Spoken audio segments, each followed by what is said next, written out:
राधे राधे, जय श्री कृष्णा। मैं सीमा सिंह बड़ों को चरण स्पर्श, छोटों को प्यार और बराबर वालों को तहे दिल से नमस्कार करती हूँ। आज हम ज्येष्ठ मास की अपरा एकादशी का महात्म्य सुनेंगे, साथ ही एक पौराणिक, प्राचीन और एक नई कहानी सुनेंगे। मैं आज आपको अपरा एकादशी की एक नई कहानी भी सुनाऊंगी। आइए अब हम ज्येष्ठ मास की अपरा एकादशी का महात्म्य सुनते हैं, साथ ही कहानी भी सुनते हैं। ज्येष्ठ मास की कृष्ण पक्ष की एकादशी का नाम अपरा एकादशी है। अपरा का शाब्दिक अर्थ है अपार, अर्थात अतिरिक्त। अतिरिक्त यानी एकादशी का जो व्रत करता है उसे भगवान विष्णु की अतिरिक्त प्रीति प्राप्त होती है, साथ ही माता लक्ष्मी का आशीर्वाद भी मिलता है। जो मनुष्य ज्येष्ठ मास की इस एकादशी का व्रत करता है वह इस लोक के सभी सुखों को भोग कर मरने पर स्वर्ग को ही पाता है। इस एकादशी के व्रत के प्रभाव से ब्रह्म हत्या, भूत योनि, पिशाच योनि, ब्राह्मण की बुराई करने वाला पर स्त्रीगामी आदि के पाप नष्ट हो जाते हैं। दूसरों का धन चुराने वाला, असत्य गवाही देने वाला, झूठा वेद पढ़ना, झूठा शास्त्र बनाना, झूठा ज्योतिष, मंदिर का दान चुराने वाला, भाई बंधु का हत्यारा आदि सभी पाप नष्ट हो जाते हैं। जो शिष्य गुरु की निंदा करता है वैसे तो वह नरक का अधिकारी होता है, लेकिन अगर वह अपरा एकादशी का व्रत कर लेता है तो वह इस पाप से भी छूट जाता है। वह नरक नहीं बल्कि स्वर्ग का अधिकारी बन जाता है। जो फल तीनों पुष्करों में स्नान करने से, कार्तिक, वैशाख, माघ मास, पुरुषोत्तम मास में स्नान करने से मिलता है, वही फल अपरा एकादशी का व्रत करने से ही मिल जाता है। गंगा, नर्मदा, कावेरी के तट पर जाकर स्नान करने, दर्शन करने, पितरों के निमित्त पिंड दान करने से जो फल मिलता है वही फल अपरा एकादशी का व्रत करने से ही मिल जाता है। सिंह राशि वालों को बृहस्पति के दिन गोमती में स्नान करने से, कुंभ में श्री केदारनाथ जी के दर्शन करने से, बद्री का आश्रम में रहने से, सूर्य व चंद्र ग्रहण में कुरुक्षेत्र में स्नान करने से जो फल मिलता है वही फल अपरा एकादशी का व्रत करने मात्र से ही मिल जाता है। हाथी घोड़े के दान से और यज्ञ में स्वर्ण दान करने से जो फल मिलता है वही फल अपरा एकादशी का व्रत करने से ही मिल जाता है। दूध देने वाली गाय, बछड़ा सहित ब्राह्मण को दान करने से जो फल मिलता है वही फल इस एकादशी का उपवास करने से ही मिल जाता है। अपरा एकादशी के व्रत के साथ दान का बहुत महत्व है, इसलिए इस एकादशी पर ऋतु फल जैसे आम, खरबूजा, तरबूज, तरककड़ी दान करना चाहिए। इससे गरीबी का कभी मुंह नहीं देखना पड़ता। दान करने से घर में धन धान्य की वृद्धि होती है। जो प्राणी जैसा दान करता है शरीर त्यागने के बाद उसे वैसा ही फल मिलता है। शास्त्र में कहा गया है कि बिना दान के कोई भी धार्मिक कार्य पूरा नहीं माना जाता। जो मनुष्य सच्चे हृदय से भक्ति पूर्वक अपरा एकादशी का व्रत करते हैं वे अंत में सद्गति को प्राप्त होते हैं। जो मनुष्य अपरा एकादशी का व्रत नहीं करता, वह एकादशी पर अन्न खाता है तो वह मरने के बाद पिशाच की योनि को पाता है। वह पूंछ और सिंग के रहित पशु के समान ही माना जाता है। जो मनुष्य इस महात्म्य को पढ़ता है, सुनता है, वह अश्वमेघ और वाजपेयी यज्ञ करने जितना फल पा लेता है। भगवान विष्णु स्वयं कहते हैं कि जो मनुष्य एकादशी के दिन मुझे ऋतु फल अर्पित करता है उसे मैं धन धान्य से परिपूर्ण कर देता हूँ। जो मनुष्य एकादशी के दिन रात्रि में मंदिरों में, पवित्र तीर्थों में, पवित्र नदियों में दीप दान करता है और रात्रि जागरण में समय बिताता है, ढोलक, पेटी, मंजीरा बजाता है, नृत्य गान करता है, वह समस्त तीर्थों में जाकर स्नान करने, दर्शन करने जितना फल पा लेता है। मनुष्य को 500 बरस तक तपस्या करने से जो फल मिलता है वही फल अपरा एकादशी के दिन रात्रि जागरण करने से ही मिल जाता है।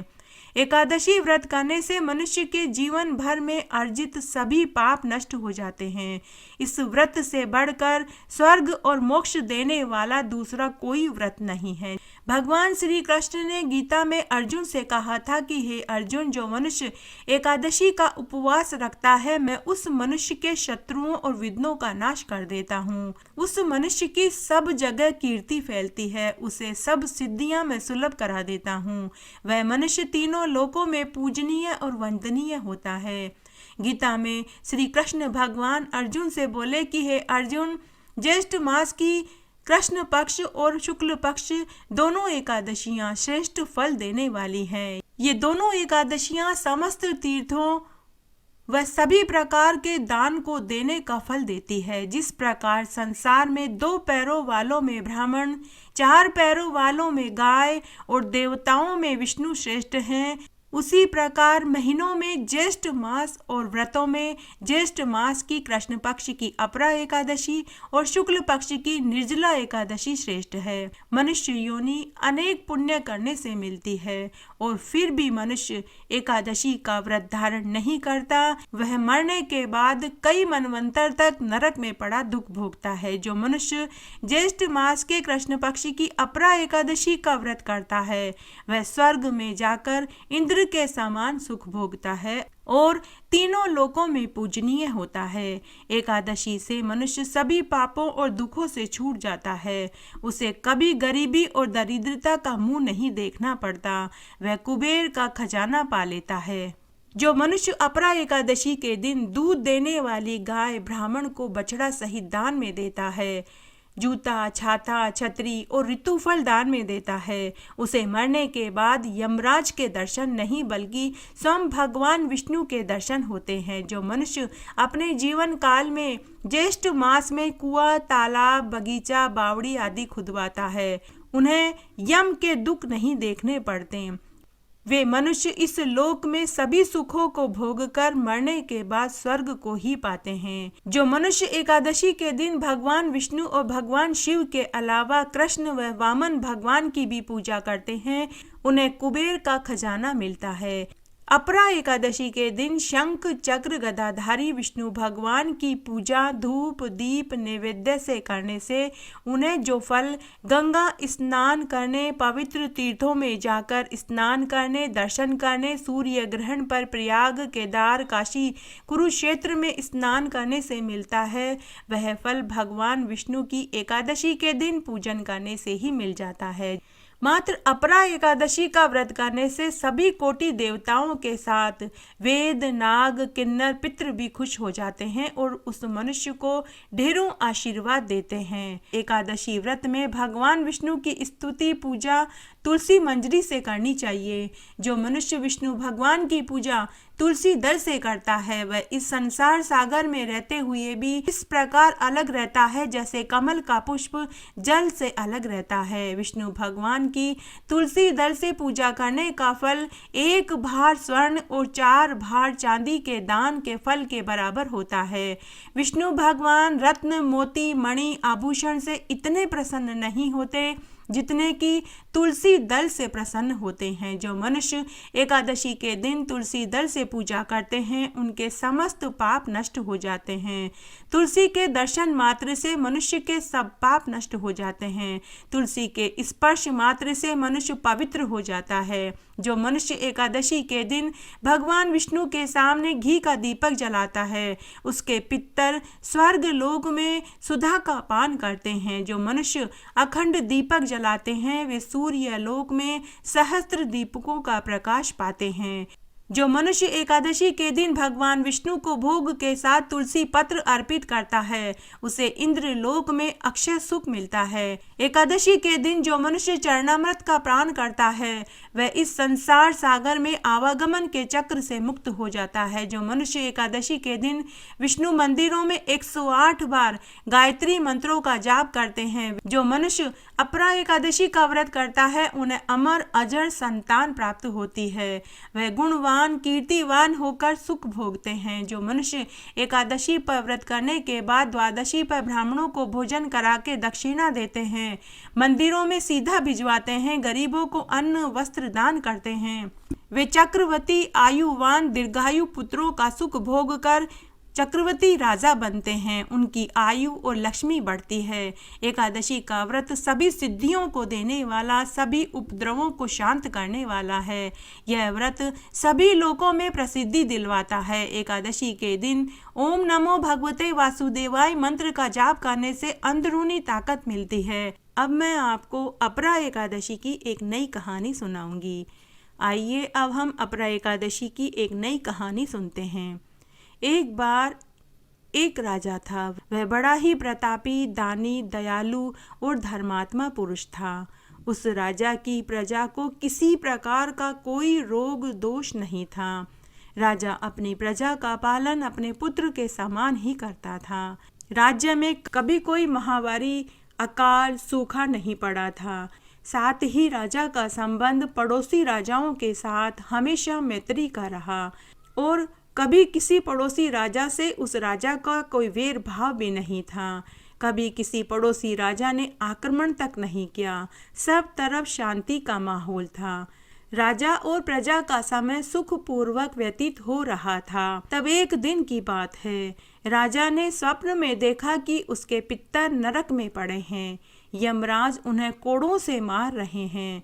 सभी पितर हाथ जोड़कर राजा से कुछ कहना चाहते हैं।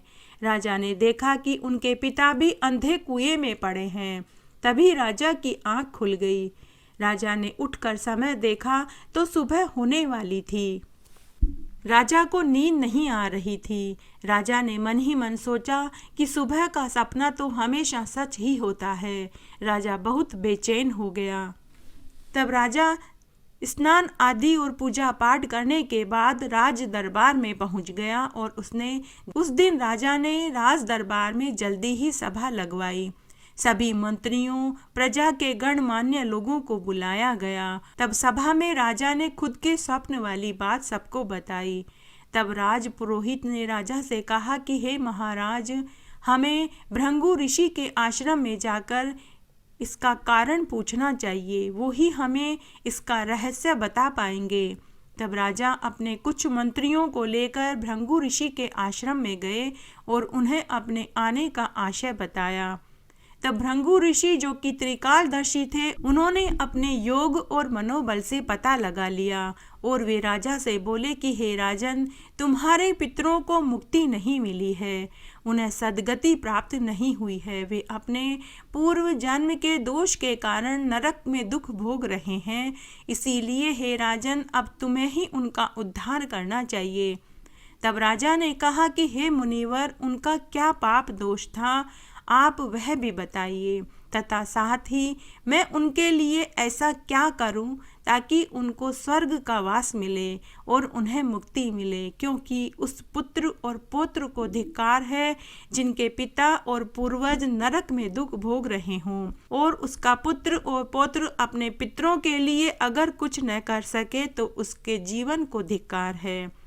हे भृंगु ऋषि, आप मुझे कोई उपाय बताइए। तब भृंगु ऋषि बोले कि हे राजन, पूर्व काल में तुम्हारे पूर्वजों के शिकार शोक के कारण एक गर्भवती हिरणी का ज्येष्ठ मास की एकादशी पर शिकार करने से मृत्यु हो गई। यही पाप दोष तुम्हारे पूर्वजों और तुम्हारे पिता को लगा है। वह हिरणी मरते समय पीड़ा से तड़पती रही और उसी दर्द से उसको बच्चा हो गया और वह हिरणी बच्चा पैदा करने के बाद मर गई। मरते समय उसके मन में एक दुख रहा कि उसने अपने बच्चे को दुलारा तक नहीं और बच्चे को प्यार की नज़र से देखा तक नहीं, और वह इसी दुख के कारण तड़प तड़प कर मर गई। हे राजन, उस हिरणी की खाल अभी भी तुम्हारे महल की शोभा बढ़ा रही है। हे राजन, सबसे पहले तुम्हें उस खाल को पंच अग्नि में डालकर उसकी राख गंगा में विसर्जित करनी चाहिए ताकि वह पंच तत्व में विलीन हो जाए। उसके बाद हे राजन, तुम ज्येष्ठ मास की कृष्ण पक्ष की अपरा एकादशी का व्रत करो और इस व्रत को करने से भगवान विष्णु की तुम्हें अतिरिक्त प्रीति प्राप्त होगी और साथ ही अपरा एकादशी के व्रत का संकल्प करके द्वादशी के दिन तुम अपने पिता और पूर्वजों को समर्पित कर दो। इससे उनको नरक से मुक्ति मिल जाएगी। तब राजा ने भृंगु ऋषि से अपरा एकादशी की पूरी विधि पूछी। तब राजा भृंगु ऋषि से अपरा एकादशी की पूरी विधि पूछने के बाद प्रणाम कर और अनुमति लेकर वापस अपने महल में आया।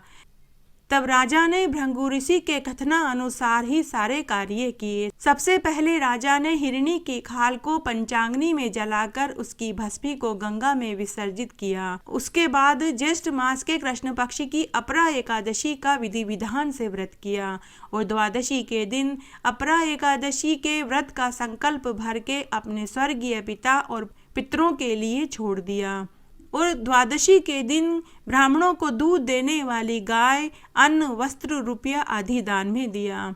ऐसा करते ही राजा के स्वर्गीय पिता और पूर्वजों को सद्गति प्राप्त हो गई और उनको नरक से मुक्ति मिल गई। जब राजा के स्वर्गीय पिता और पूर्वज स्वर्ग में जाने लगे तो उन्होंने अपने पुत्र को ढेरों आशीर्वाद दिया।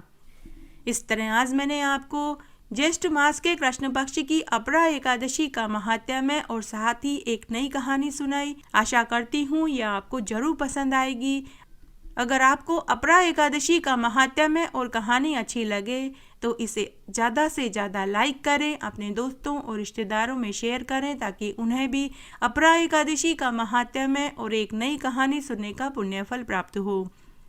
हमेशा की तरह अगर अभी तक आपने मेरे चैनल को सब्सक्राइब नहीं किया है तो कृपया मेरे चैनल को सब्सक्राइब करें ताकि मेरा आगे आने वाला वीडियो सबसे पहले आपको मिले।